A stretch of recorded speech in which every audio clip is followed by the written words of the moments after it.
Hi hello வணக்கம் ஆரோக்கிய நண்பர்களே, எல்லாரும் எப்படி இருக்கீங்க? இன்றைக்கி அருமையான சுவையில் புதுசாக டிஃப்ரெண்ட்டாக ஒரு வெண்டைக்காய் குழம்போடு உங்களை சந்திக்க வந்துட்டோம். இந்த ரெசிபி மறக்காமல் நீங்களும் இந்த மாதிரி ஸ்டைலில் ட்ரை பண்ணி டேஸ்ட் பண்ண மறந்துடாதீங்க. நம்ம சேனலை நீங்கள் இப்போ தான் ஃபஸ்ட் டைம் பார்க்குறீங்கன்னா மறக்காமல் சப்ஸ்கிரைப் பண்ணி ஆளுங்கிற நோட்டிஃபிகேஷன் கிளிக் பண்ணி வச்சுக்கோங்க. வாங்க இந்த டேஸ்டான சுவையான வெண்டைக்காய் குழம்பு எப்படி பண்ணலாங்கிறது சேனல் இன்ட்ரோ பார்த்துட்டு வீடியோக்குள்ளே போயிடலாம். அறுசுவை சமைத்திடுவோம், ஆரோக்கியமாய் வாழ்ந்திடுவோம். நீங்களும் சமையலை ஈஸியாக டென்ஷன் இல்லாமல் ஹெல்த்தியாக சமைக்கணுமா? Welcome to our channel. இது என்ன சமையல், என்ன ருசி, ஆஹா! இந்த குழம்பு பண்ணுறதுக்கு ஒரு வானலில் 1 டேபிள் ஸ்பூன் எண்ணெய், அரை டேபிள் ஸ்பூன் வெந்தயம் ஆட் பண்ணிக்கலாம். இந்த குழம்புக்கு வெந்தயம் நிறைய போட்டு சேர்த்துறதுனால சூப்பராக இருக்கும் டேஸ்ட்டு. இப்போது வெந்தயம் நல்லா பொரிஞ்சு வந்துடுச்சு. இப்போது ஒரு கொத்து கருவேப்பிலையை ஆட் பண்ணிக்கலாம். கருவேப்பிலை இதெல்லாம் நல்லா பொரிஞ்சு வரட்டும். இந்த குழம்புக்கு நம்ம இப்போ ஒரு 15 பல் பூண்டு, வெள்ளை பூண்டு இந்த மாதிரி தோல் உரித்து தட்டிட்டு ஆட் பண்ணிக்கலாம். நீங்கள் இந்த மாதிரி தட்டி ஆட் பண்ணுங்கள், சூப்பராக இருக்கும். அதே மாதிரி இந்த குழம்புக்கு மறக்காமல் பூண்டு யூஸ் பண்ணுங்கள், டேஸ்ட்டு சூப்பராக இருக்கும். இப்போது பூண்டு இந்த அளவுக்கு நல்லா வதங்கி வந்துடுச்சு. இன்னுமே நம்ம ஒரு நிமிஷம் நல்லா வதக்கி எடுத்துக்கலாம். பூண்டோட கலர் லைட்டாக சேஞ்ச் ஆகணும், அந்தளவுக்கு வதக்கி எடுத்துக்கலாம். இன்றைக்கி 4 பச்சை மிளகாயை நான் இந்த அளவுக்கு கீரி ஆட் பண்ணிக்கிறேன். இந்த குழம்புக்கு முக்கியமான விஷயம் என்னென்னா பச்சை மிளகாய், அதோட டேஸ்ட்டு அருமையாக இருக்கும். இந்த பச்சை மிளகாய் இந்த அளவுக்கு நல்ல எண்ணெயிலேயே நல்லா வறுபடணும். அப்போ தான் உங்களுக்கு காரம் ஃபுல்லாக இறங்கி வரும். அதனால் நல்ல பச்சை மிளகாயை எண்ணெயில் வதக்கி வைக்கோங்க. இன்றைக்கி ஒரு 15 சின்ன வெங்காயத்தை தோல் உரிச்சிட்டு இந்த மாதிரி கட் பண்ணி வச்சுருக்கேன். அதையுமே இந்த எண்ணெயிலே சேர்த்து நல்லா வதக்கிக்கலாம். இன்னொரு இம்பார்ட்டண்டான விஷயம் என்னென்னா, இந்த குழம்புக்கு புளியோட தக்காளி நிறைய ஆட் பண்ணிக்கோங்க. புளி கம்மியாகவும் தக்காளியை அதிகமாகவும் ஆட் பண்ணிக்கோங்க. நான் இன்றைக்கி மீடியம் சைஸ் தக்காளி 2 தக்காளி எடுத்து நான் இன்றைக்கி ஆட் பண்ணிக்கிறேன். ஆட் பண்ணி நல்லா வதக்கி எடுத்துக்கலாம். தக்காளி எல்லாமே நல்லா மசிஞ்சு வரணும், அந்த அளவுக்கு நல்லா வதக்கி எடுத்துக்கோங்க. இப்போது இந்த தக்காளி வதங்கிட்டு இருக்கக்குள்ளேயே இதில் கொஞ்சம் நம்ம உப்பையும் ஆட் பண்ணி நல்லா வதக்க ஆரம்பிப்போம். அப்போ தான் நமக்கு தக்காளி நல்லா குழஞ்சி வரும், அதுவுமே டேஸ்ட்டுமே நல்லா இருக்கும். கண்டிப்பாக தக்காளி மசிகிற அளவுக்கு நல்லா வதக்கி எடுத்துக்கோங்க எண்ணெயிலேயே. இந்த அளவுக்கு நல்லா வதக்குங்க. இன்னுமே ஒரு நிமிஷம் வதக்கி எடுத்துக்கலாம். இப்போது இந்த அளவுக்கு நல்லா வதங்கி வந்துடுச்சு. அதே மாதிரி நம்ம இந்த மிளகாய் ஒரு மிளகாய் காரம் தூக்கலாக இருக்கணும். அப்போ தான் இந்த குழம்போட டேஸ்ட்டு நல்லாயிருக்கும். இதையும் நோட் பண்ணிக்கோங்க. புளி நீங்கள் எப்பயும் நார்மலாக ஒரு நெல்லிக்காய் சைஸ் போடுறீங்கன்னா, இப்போது இந்த தக்காளி எக்ஸ்ட்ரா ஆட் பண்ணியிருக்கோம்ல, ஒரு அரை நெல்லிக்காய் சைஸு புளி போதும். இப்போது மஞ்சத்தூள் ஆட் பண்ணி நல்லா வதக்கி எடுத்துக்கலாம். ஏன் இப்போயே மஞ்சத்தூள் போடுறோன்னா அப்போ தான் அந்த குழம்போட கலர் கொடுக்கும்.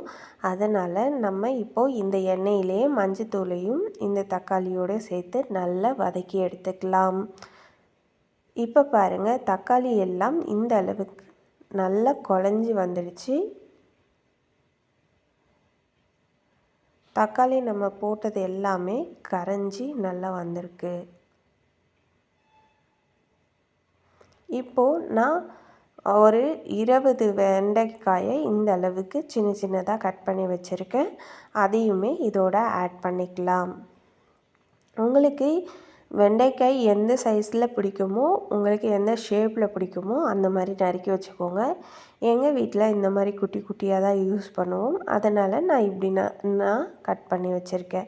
உங்களுக்கு எந்த சைஸில் இன்னும் நீட்டாக பிடிக்குமா, இல்லை இன்னும் குட்டி குட்டியாக பிடிக்குமோ, உங்களுக்கு எப்படி பிடிக்குமோ அந்த மாதிரி பார்த்து இப்போ ஆட் பண்ணிக்கோங்க.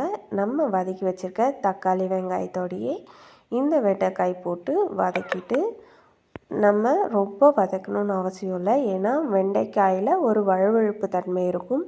அதெல்லாம் வர்றதுக்குள்ளேயே நம்ம ஒரு அரை நெல்லிக்காய் அளவு புளி எடுத்து நல்லா தண்ணியில் கரைச்சி வச்சுருக்கோம். அந்த புளியை இப்போ நம்ம ரொம்ப வதக்க வேணாம். வெண்டைக்காய் வதக்குனா அதில் கொழ கொழன்னு ஆகிடும். அதனால் இப்போ நம்ம நல்லா கரைச்சி ஃபில்டர் பண்ணி வச்சுருக்க புளியை இப்போ புளி தண்ணியை ஆட் பண்ணிக்கலாம். நீங்கள் கொஞ்சம் தண்ணி நிறைய சேர்த்துக்கோங்க. ஏன்னா வெண்டைக்காய் இன்னுமே நமக்கு பச்சையாக இருக்குது. ஸோ அதனால் நான் இந்த அளவுக்கு தண்ணி வச்சுருக்கேன். இதுவே இன்னும் வெந்து வந்துச்சுன்னா திக்காக ஆகிடும். அதனால் உங்களுக்கு எப்படி பிடிக்குமோ, உங்களுக்கு வாட்டரியாக தண்ணியாட்டம் இருந்தால் தான் பிடிக்கும்னா இன்னும் கொஞ்சம் தண்ணி ஆட் பண்ணிக்கோங்க. இல்லை இந்த அளவு உங்களுக்கு போதும்னா இந்த அளவு வச்சுக்கோங்க. எனக்கு கொஞ்சம் திக்காக தான் பிடிக்குங்கிறதுனால நான் இந்த அளவுக்கு தண்ணி வச்சுருக்கேன். இப்போது இந்த குழம்புக்கு தேவையான உப்பு ஆட் பண்ணிக்கிறேன். நான் இன்றைக்கி கல் உப்பு தான் ஆட் பண்ணியிருக்கேன். உங்களுக்கு நீங்கள் டேபிள் சால்ட்டு தான் யூஸ் பண்ணிங்கன்னா நீங்கள் டேபிள் சால்ட்டு கூட யூஸ் பண்ணிக்கலாம். இப்போது உப்பு போட்டு நல்லா மிக்ஸ் பண்ணி உப்பெல்லாம் கரையட்டுன்னு மூடி போட்டு நல்லா வேக வச்சு எடுத்துக்கலாம். வெண்டைக்காய் நல்லா சுண்டி வெந்து வரணும். இந்த அளவுக்கு வேக வச்சு எடுத்துக்கோங்க. இப்போ பாருங்கள், கபகமன்னு சூப்பராக நம்ம வெண்டைக்காய் குழம்பு ரெடி ஆகிடுச்சு. இன்னுமே உங்களுக்கு இந்த கன்சிஸ்டன்சி போதும்னா, உங்களுக்கு இந்த பதம் போதும்னா இப்போ வெண்டைக்காய் வெந்துடுச்சுன்னா ஆஃப் பண்ணிவிடுங்க. இப்போ பாருங்கள், சூப்பராக வெண்டைக்காய் வெந்துடுச்சு. இல்லை உங்களுக்கு இன்னும் திக்னஸ் வேணும்னா இன்னுமே நல்லா வேக விட்டு எடுத்துக்கோங்க. இப்போது லாஸ்ட்டாக இறக்கக்குள்ளே நீங்கள் ஒரே ஒரு டீஸ்பூன் நீங்கள் மிளகாய்த்தூள், குழம்பு மிளகாய்த்தூள் ஆட் பண்ணிக்கோங்க. இதுவுமே டேஸ்ட்டு சூப்பராக இருக்கும். இதில் நோட் பண்ண வேண்டிய விஷயம் என்னென்னா, புளியோட தக்காளி அதிகமாக இருக்கணும். அதே மாதிரி மிளகாய்த்தூள் காரத்தோட பச்சை மிளகாய் காரம் அதிகமாக இருக்கணும். இதை மட்டும் நோட் பண்ணிக்கோங்க. இப்போ மிளகாய்த்தூள் போட்டு 1 நிமிஷம் நல்லா வேக வச்சு எடுத்துக்கலாம். இப்போ பாருங்கள், சூப்பராக சுவையாக கும்முன்னு ரெடி ஆகிடுச்சு. இப்போ ஒரே ஒரு டேபிள் ஸ்பூன் தேங்காயை ஆட் பண்ணிக்கிறேன். ஆட் பண்ணி நல்லா கொதிக்க விட்டு ஒரு நிமிஷம் கொதிக்க விட்டு நல்லா கொதிக்க விட்டு இறக்கிக்கோங்க. இப்போது சாதத்தோட சுட சுட வச்சு சாப்பிட்டிங்கன்னா அவ்வளோ அருமையாக அட்டகாசமாக இருக்குங்க. நீங்களும் இந்த குழம்ப மறக்காமல் ட்ரை பண்ணி பாருங்கள். தேங்காய் போட்டு கண்டிப்பாக 1 நிமிஷம் வேக விடுங்க. அப்போ தான் லஞ்சுக்கெலாம் எடுத்துகிட்டு போகிறீங்கன்னா சூப்பராக இருக்கும். அந்த தேங்காய் பால் டேஸ்ட்டும் இந்த புளி அந்த தக்காளியோட சூப்பராக அருமையாக இருக்கும். மறக்காமல் நீங்களும் இந்த ரெசிபியை ட்ரை பண்ணி பாருங்கள். டன்டாடைன், சூப்பர் சுவையான வெண்டைக்காய் குழம்பு ரெடி. நீங்களும் இந்த ரெசிபியை மறக்காமல் ட்ரை பண்ணி பார்த்துட்டு உங்களுக்கு டேஸ்ட் எப்படி வந்ததுன்னு மறக்காமல் எங்களோட ஷேர் பண்ணிக்கோங்க. இந்த குழம்பு சாதத்தோடு வச்சு சாப்பிட்டிங்கன்னா அவ்வளோ அருமையாக இருக்கும். இந்த காயை நீங்கள் தயிர் சாதத்தோடு வச்சு சாப்பிட்டிங்கன்னா அவ்வளோ சூப்பராக இருக்கும். நீங்களும் மறக்காமல் சுட சுட ட்ரை பண்ணி பார்த்துட்டு உங்களுக்கு எப்படி வந்ததுன்னு கமெண்ட் பாக்ஸில் மறக்காமல் ஷேர் பண்ணுங்கள். உங்களுக்கு பிடித்த உறவுகளுக்கு இந்த ரெசிபியை மறக்காமல் ஷேர் பண்ணி அவங்களையும் என்ஜாய் பண்ண வைங்க. இது போல் மேலும் டிஃப்ரெண்ட்டான அண்ட் ஈஸியான ரெசிபிஸ் தெரிஞ்சுக்க நம்ம குக்கிங் சேனலில் மறக்காமல் சப்ஸ்கிரைப் பண்ணி ஆல்கிற நோட்டிஃபிகேஷன் கிளிக் பண்ணி வச்சுக்கோங்க.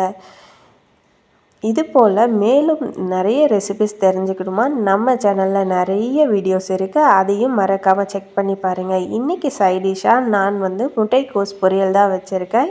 இந்த முட்டைக்கோஸ் பொரியல் ஈஸியாக எப்படி டேஸ்ட்டாக பண்ணுங்கிறது சேனல் டிப்ஸ் அண்ட் ட்ரிக்ஸோடு நம்ம சேனலில் இருக்குது. அதையும் மறக்காமல் செக் பண்ணுங்கள். Tata, bye bye.